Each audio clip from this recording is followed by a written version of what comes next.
Assalamualaikum warahmatullahi wabarakatuh. Perkenalkan, nama saya Nila Tinisha.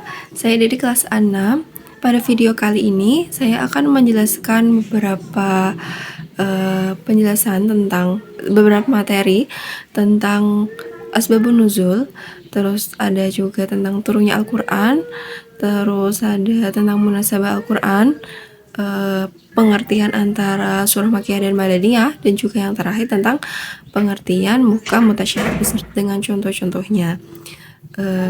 Dengan adanya video ini, saya harap bisa terpenuhi tugas UTS ilmu Al-Quran saya, dan selain itu saya bisa meng-share materi atau ilmu yang sudah saya dapatkan dari Bapak dosen, dan semoga video ini bisa bermanfaat untuk saya dan juga untuk teman-teman yang sudah menyaksikan video ini.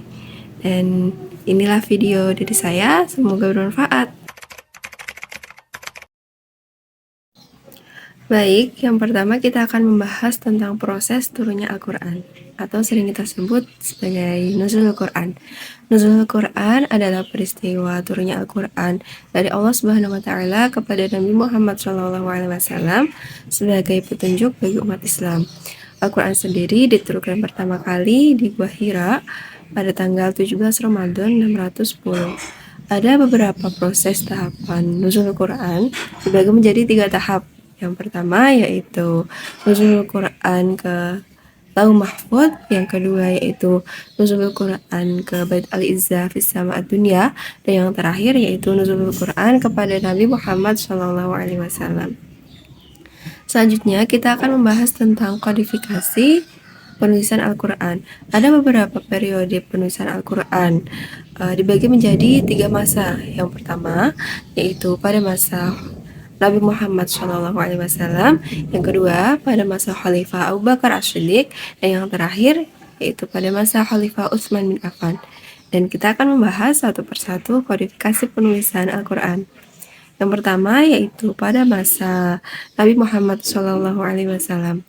Pada masa ini masih sedikit sekali orang-orang yang bisa membaca tulis Al-Quran karena keterbatasan media tulis juga, sehingga siapapun umat Islam pada masa ini ketika beliau mendengarkan Al-Quran secara langsung dari Nabi Muhammad, kemudian beliau menghafalkan dan langsung ditulis di beberapa media yang sederhana. Salah satunya seperti di tulang belikat unta, terus ada yang di pelepah kurma, terus ada di berbagai potongan-potongan kulit atau permukaan batu cadas.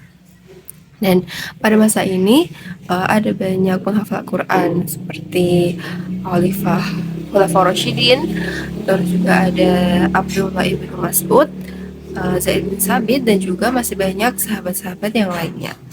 Dan yang kedua, lanjut kepada tahap pada masa Abu Bakar As-Siddiq. Jadi pada masa Abu Bakar As-Siddiq ini terjadi awalnya pada tahun 12 Hijriah, karena ada pendapat dari Umar bin Khattab kepada Abu Bakar, kemudian Abu Bakar mengutus Zaid bin Sabit untuk mengumpulkan dan juga menulis Al-Quran menjadi satu mushaf. Kenapa mengutus Zaid bin Sabit? Karena dulu waktu zaman Rasulullah, Zaid bin Sabit pernah diutus Rasul untuk menulis beberapa wahyu Rasul. Kemudian Zaid bin Sabit mencari beberapa penghafal Al-Quran, kemudian mengumpulkannya menjadi satu dan kemudian ditulis di pelepah kurma, permukaan batu cadas, dan kemudian jadilah satu mushaf Al-Quran diberikan kepada Abu Bakar. Kemudian Abu Bakar wafat, diturunkan kepada Umar bin Khattab wafat, kemudian yang terakhir dipegang oleh Hafsah binti Umar. Dan yang terakhir, tahap yang ketiga, yaitu pada masa Khalifah Utsman bin Affan. Pada masa yang terakhir ini terjadi pada tahun 25 Hijriah, yang mana tujuan Utsman mengumpulkan satu mushaf Al-Quran ini karena adanya rasa khawatir yang akan adanya perbedaan dialek atau makhraj pada bacaan Al-Quran tersebut yang nantinya bisa menimbulkan perpecahan, perbedaan pendapat, dan perbedaan keyakinan dan permusnahan. Makanya pada masa Utsman bin Affan ini beliau mengumpulkan satu mushaf menjadi satu mushaf Al-Quran untuk mencegah rasa khawatir itu. Asbabun nuzul secara bahasa terdiri dari dua kata, asbab dan an-nuzul. Asbab sendiri berarti kullu syai'in yatawassalu ila ghairihi, artinya sesuatu yang menyampaikan kepada sesuatu yang lain. Sedangkan an-nuzul berarti al-hulul wa qad nazalahum alaihim wa nazala bihim, yang artinya menempati dan menempati tempat mereka. Sedangkan secara terminologi menurut Az-Zarqani dalam bukunya Manahil Al-Urfan fi Ulumul Quran, pengertian asbabun nuzul adalah sesuatu yang menyebabkan satu ayat atau beberapa ayat diturunkan untuk membicarakan sebab atau menjelaskan hukum sebab terjadinya sebab tersebut. Adapun Katan mendefinisikan asbabun nuzul sebagai suatu hal yang karenanya Al-Quran diturunkan untuk menerangkan suatu hukum pada masa hal terjadi, baik berupa peristiwa atau suatu pertanyaan. Jadi bisa diambil kesimpulannya bahwa asbabun nuzul adalah sebab yang melatar belakangi diturunkannya ayat-ayat Al-Quran untuk menjelaskan hal yang terjadi pada saat itu. Ada beberapa contoh asbabun nuzul. Salah satunya ada pada surah Al-Ikhlas ayat 1-4 yang berbunyi A'udzu billahi minasyaitonir rajim. Bismillahirrahmanirrahim. Qul huwallahu ahad. Allahus samad. Lam yalid wa lam yulad wa lam yakul lahu kufuwan ahad. Yang mana surat tersebut diturunkan sebagai tanggapan terhadap orang-orang musyrik Mekah sebelum Rasulullah SAW melakukan hijrah. Ayat tersebut juga diturunkan kepada kaum ahli kitab yang ditemui di Madinah setelah Rasulullah berhijrah. Baik, selanjutnya kita akan membahas tentang munasabah Al-Quran. Dari segi bahasa, etimologi, munasabah sendiri memiliki makna yang mencakup 3 konsep utama. Yang pertama yaitu ada al-muqarabah, yang mana konsep ini merujuk pada kedekatan. Yang kedua yaitu al-musyakalah, yang merujuk pada keserupaan. Dan yang terakhir al-muwafaqah, yang merujuk pada kecocokan. Yang mana dalam kata lain munasabah ini membawa pada aspek-aspek makna yang berkaitan tentang keserupaan, kecocokan, dan juga kedekatan dalam konteks tertentu. Adapun secara istilah atau terminologi ada beberapa pendapat tentang munasabah, salah satunya yaitu pendapat dari Mana Al-Katan, yang mana beliau itu berpendapat bahwasanya munasabah adalah aspek yang mempunyai keterkaitan antara satu kata dengan kata lain dalam satu ayat, dan juga antara ayat satu dengan ayat yang lain dalam banyak ayat, dan juga antara surah dengan surah yang lain dalam satu Al-Quran. Jadi dapat diambil kesimpulan dalam konteks ulumul Quran, makna dari munasabah yaitu menjelaskan tentang korelasi makna antar ayat dan juga antar surat, baik korelasi itu bersifat umum ataupun khusus, rasional, persepsi, imajinatif, atau korelasi berupa sebab akibat, perbandingan, ataupun perlawanan. Baik, selanjutnya kita akan memberikan salah satu contoh dari munasabah. Salah satu contoh munasabahnya ada pada surah Al-Fatihah ayat 1 yang berkorelasi dengan surah Al-Baqarah ayat 152 dan juga 186. Yang mana ada salah satu pendapat dari Nasr Abu Zaid yang menjelaskan bahwa hubungan khusus antara surah Al-Fatihah dan juga surah Al-Baqarah ini merupakan hubungan kebahasaan, sementara hubungan-hubungan yang bersifat umum lebih berkaitan dengan isi dan kandungan.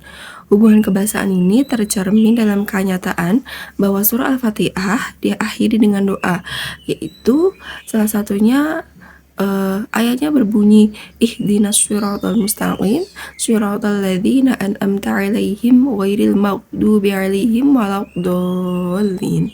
Doa ini mendapatkan jawaban dalam permulaan surah Al-Baqarah yang berbunyi Alif Lam Mim dzalikal kitabul la raiba fihi hudal lil muttaqin.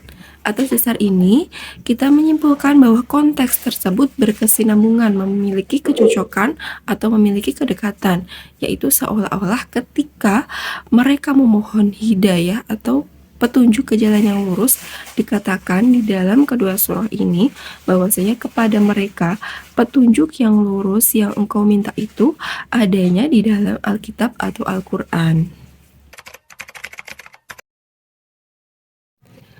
Makkiyah adalah ayat-ayat yang diturunkan di Makkah, sedangkan Madaniyah adalah ayat-ayat yang diturunkan di Madinah. Dalam pengertian lain, Makkiyah merupakan ayat atau surat yang diturunkan sebelum Nabi hijrah, sedangkan Madaniyah adalah ayat atau surat yang diturunkan setelah Nabi hijrah. Ada beberapa ciri surat dari surah Makkiyah dan Madaniyah yang bisa menjadi pembeda antara keduanya. Salah satunya yaitu kalau surah Makkiyah mempunyai ayat atau surah yang pendek-pendek dan di dalamnya itu banyak sekali tuntutan mengenai akhlak karimah, sedangkan dari surah Madaniyah sendiri mempunyai ayat atau surah yang lebih panjang daripada surah Makkiyah dan di dalamnya itu banyak mengemukakan bukti dan argumentasi mengenai kebenaran agama. Apabila kita mempelajari surah Makkiyah dan Madaniyah, insya Allah kita akan mendapatkan beberapa ilmu atau faidah dalam mempelajarinya. Salah satunya yaitu sebagai alat bantu dalam memahami Al-Quran, sebab pengetahuan ini memberikan kontribusi penting dalam penafsiran Al-Quran dengan benar, mengetahui tempat turun, kapan diturunkan, dan mengenai apa yang diturunkan. Dan faedah yang kedua yaitu pengetahuan ini akan menjadi pegangan bagi para musafir untuk mengetahui mana ayat yang mansuh dan mana ayat yang nasikh. Dan faedah yang terakhir yang akan saya share yaitu meresapi gaya bahasa Al-Quran dan memanfaatkan keindahan dan kelenturan gaya bahasa tersebut dalam metode dakwah. Sebab setiap situasi dan kondisi memiliki bahasa dakwah yang berbeda pula. Jadi itu beberapa materi tentang Makkiyah dan Madaniyah. Semoga kita bisa membedakan antara surah Makkiyah dan surah Madaniyah. Baik, pembahasan yang terakhir yaitu tentang muhkam dan mutasyabih beserta dengan contoh-contohnya. Di sini saya akan menjelaskan dulu pengertian tentang muhkam dan mutasyabih. Muhkam sendiri secara lugawi atau bahasa berasal dari kata hakama yang berarti memutuskan antara dua hal atau lebih suatu perkara. Apabila kita memutuskan sesuatu, maka akan adanya seorang hakim yang mana hakim tersebut adalah orang yang mencegah yang zolim dan memisahkan dua pihak yang sedang bertikai. Sedangkan muhkam sendiri adalah sesuatu yang kokoh, jelas, fasih, dan membedakan antara yang hak dan batil. Ihkam al-ahkam berarti mengokohkan perkataan dengan memisahkan berita yang benar dari yang salah dan urusan yang lurus dari yang sesat. Jadi, kalam muhkam adalah perkataan yang sifatnya seperti itu. Sedangkan pengertian dari mutasyabih sendiri juga berasal dari bahasa yaitu tasyabuh yang artinya bila salah satu dari dua hal serupa dengan yang lain, dan juga dari kata syubhah yang artinya keadaan di mana salah satu dari dua hal itu tidak dapat dibedakan dari hal yang lain karena adanya kemiripan di antara keduanya secara konkret maupun abstrak. Dikatakan pula mutasyabih adalah mutamassil yang artinya sama dalam perkataan dan keindahan. Jadi tasyabuh al-kalam adalah kesamaan dan kesesuaian suatu perkara karena sebagiannya membutuhkan sebagian yang lain. Kalau mengenai pengertian antara muhkam dan mutasyabih, terdapat beberapa perbedaan pendapat. Salah satunya yaitu perbedaannya antara muhkam dan mutasyabih. Kalau muhkam adalah ayat yang mudah diketahui maksudnya, sedangkan mutasyabih itu ayat yang mana ayat tersebut hanya Allah yang mengetahui maksudnya. Ada juga pendapat yang lain tentang muhkam. Muhkam adalah ayat yang hanya mengandung satu wajah, sedangkan mutasyabih itu mengandung beberapa wajah atau banyak wajah. Ada juga yang berpendapat tentang muhkam adalah ayat yang maksudnya dapat diketahui secara langsung tanpa memerlukan keterangan yang lain, sedangkan mutasyabih itu memerlukan penjelasan dengan merujuk kepada ayat-ayat yang lain juga. Untuk contohnya, ada beberapa ulama yang memberikan contoh tentang mana ayat yang muhkam dan mana ayat yang mutasyabih. Salah satunya kalau untuk ayat yang muhkam itu ada pada Al-Quran yang ayat-ayatnya itu berisikan tentang ayat-ayat nasih ya, atau ayat-ayat yang tentang menerangkan tentang halal, terus haram suatu perkara, terus hukum atau hududnya suatu perkara juga, terus kewajiban, terus ada juga janji dan juga sebuah ancaman-ancaman. Sementara untuk ayat-ayat mutasyabih, beberapa ulama juga mencontohkan seperti ayat-ayat yang mansuh dan juga ayat-ayat tentang asma-asma Allah atau nama-nama Allah ataupun tentang sifat-sifatnya Allah. Di antaranya yaitu ada pada surah Toha ayat 5 juz 20 yang artinya Tuhan yang Maha Pemurah yang bersemayam di atas arsy. Jadi di situ dijelaskan bahwasanya sifatnya Allah yaitu sifatnya Tuhan, yang berarti Tuhan itu Maha Pemurah. Jadi itu termasuk salah satu dari contoh dari ayat mutasyabih. Ada juga dari Quran surah Al-Qasas ayat 88 juz 28 yang artinya segala sesuatu pasti dibinasakan kecuali Allah. Itu pun juga termasuk contoh dari ayat mutasyabih, dan masih banyak lagi contoh-contoh yang lain, termasuk di dalamnya permulaan beberapa surah yang dimulai dengan huruf-huruf hijaiyah ataupun hakikat-hakikat dari hari kemudian serta ilmu sa'ah.